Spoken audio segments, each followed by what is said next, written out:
Good evening, ladies and gentlemen, or just Bob, and welcome to our wonderful presentation on the cereal trade. This is our fine company, Tyndale Global Consultants, exporting from Canada to wherever the heck is better than the United States right now.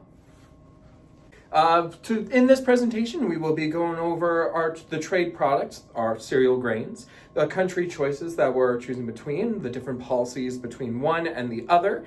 We're going over the pestle method of evaluating each country, including every single factor, and then, of course, an action plan of what we would do in this situation. Okay, so first is our product with the OH code 11041200, also known as rolled flakes and grains, more or less used in cereal. The two countries we have selected for this project are Germany and Japan. The reasons being, Japan is the second most importer of grains from Canada, the US being the first, and Germany is also high up there too. So we just want to explore two different countries on each side of the continent and evaluate them. So we'll be talking about Germany's policies. So Germany is a part of the EU, so they have a lot of regulations for food. So a part of the number 2018 and 848, there's an organic production and labeling regulation. So we have to be careful about that.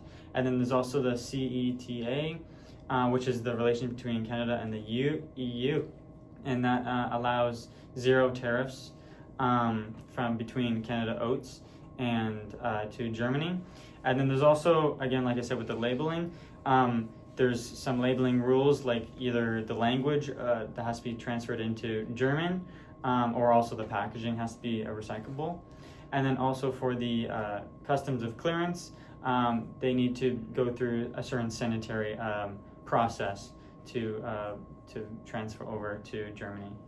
Then when discussing Japan's policies, we can look at first their Food Sanitation Act, where they require GMO labels. We can also discuss the tariffs and trade following the Comprehensive and Progressive Agreement for Trans-Pacific Partnerships, which basically Canada has lower tariffs when exporting to Japan, especially when talking about oats. And another policy is the traceability. In Japanese, it's a big thing to trace where everything's coming from, especially talking about agriculture and oats, for example, so that's also important to note.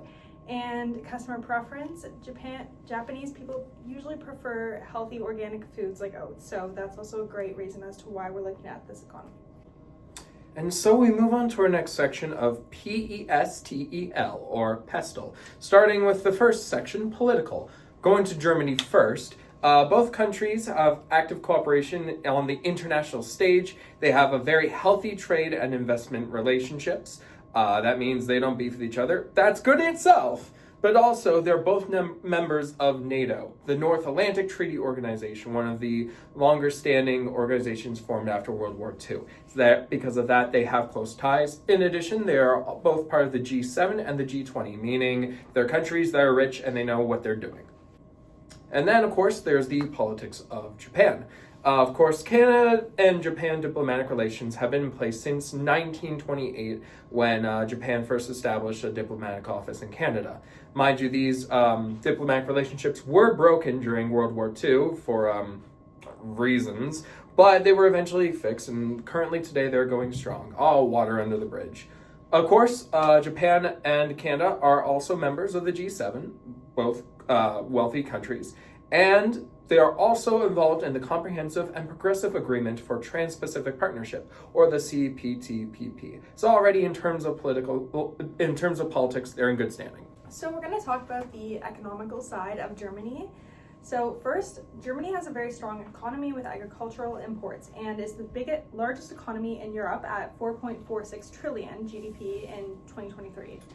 Whereas Germany's oat imports come up to about 160 million annually, indicating a strong demand for oats. And through Germany's economy, it's contracted by about 0.2 in 2024, marking the second consecutive year of decline, which is very important to note when kind of considering this country. Organic market demand. Germany has the largest organic food consumer in Europe, with the organic food sector valued at about 15.3 billion euros in 2023. And talking about the CETA once again, it's tariff-free trade, and Canada has 0 tariffs on oat exports to Germany, unlike the 25% tariff that we're facing with the US.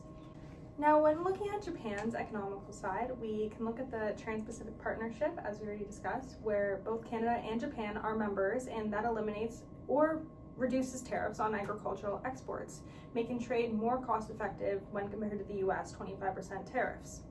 And when looking at Japan, they also have a very stable economy and high purchasing power. Canada's GDP per capita in 2024 was about 64,570, whereas Japan's was about 43,000, and that's about pretty equivalent, meaning that it's a very stable economy and high purchasing power for oats. So now we're going to talk about social of pestle. So for Germany, Germans usually prefer organic food, so like oats, among other foods. And their diet also involves a lot of oats, and that's something that they've been wanting to do more. And there's also an older population. I believe it's about 45 to 49 year olds, and usually older people have porridge. Say all you want about that. But then, so with Germany, with the regulations, number 1169, there's a gluten needed to be stated. So in the labels, you need to state exactly how much gluten is in it, and also for the packaging, needs really high quality packaging. So for Japan in social, oats are becoming a lot more popular in Japan, especially among the younger people, which is always good to see. And then again, they also promote oats more, especially even in their vegetarian marketing. They like to promote a lot of oats. And then again, with the population, it's older people, so they would like to have more oats. So for Japan's food safety, it has high food safety, but for oats, there's actually no licensing for that. And then, like I said before, there's marketing for vegetarians, so you have to be very specific to what you're talking about with your oats and what is inside the oats. So talking about the technical side of Germany, they are very highly developed in transportation and logistics network, ranking highly in the Logistic Performance Index. They do have strict traceability requirements though. All cereal imports must meet EU traceability standards for safety and origin, requiring integrated tracking systems, which Germany can add up to and can trace better. The e-commerce integration, Germany has a very growing online grocery market, such as Amazon Fresh, for example, and creates new channels for rolled oats distribution. So Japan also has a very high world-class logistics infrastructure, ideal for Canadian exports, and they also have a very extensive wholesale distribution networks and fast-moving retail channels, such as places like Aeon and Sayu. They also have a very dense urban cities, allowing for quick product movement and access across major cities. So talking about environment, beginning with Germany, so I valued the costs of transferring oats, and it will cost roughly about 131 Canadian dollars per metric ton that is just shipping over. So then that will cost Canada about $56 million to ship 4,300,000 tons of oats, and that's how much they transfer to the US. So if we're wanting to transfer the same amount of US to Germany, it will cost about 56 million. So that's an interesting fact. And then Germany strongly prefers organic oats, as we talked about. So Canada will need to make sure that we're able to provide organic oats. And then also about packaging, Canada, we need to make sure that we're able to provide eco-friendly and recyclable. And then for Japan, I calculated it, it's going to take a bit longer, so it will cost Canada about $150 per metric ton. That'll cost about $64.5 million to ship 430,000 tons of oats. And then again, Japan has some strict rules about genetically modified foods, but thankfully they don't have any licensing, and they're a bit easier on oats. and then they also focus on reducing waste. So we have to make sure that we're very ethical about that. And the final letter of pistil being L for legal. In terms of Germany, it requires compliance with the EU's food safety and labeling standards, whether it have to do with labeling requirements, specific quality standards, whether it be grain size, moisture content, etc., or even just having the proper phytosanitary certificates. There's quite a few compliances that Canada would have to maneuver in order to comply with the EU. In terms of the tariffs, which does link to economy, it is reduced under the Comprehensive Economic and Trade Agreement, the CETA, though there is still the MFN tariff of 9.54%, also known as 93 euros per 1,000 kilograms net. And as for Japan, as touched on before in the other sections, the MFN tariff is about 12%, significantly higher for a country that imports more. But they still have a list of strict importing laws for cereal grains, or just in general. But specifically tied to cereal grains, we got quarantine rules, and it also requires those same certificates to prevent the introduction of pests or disease. Of course, there is the process of registering of specialty grain products, whether they differ in whatever way. And of course, there's rigorous testing and approval processes of grains grown with GMOs from the legal side. Now we will discuss the action plan for what our company should be doing moving forward.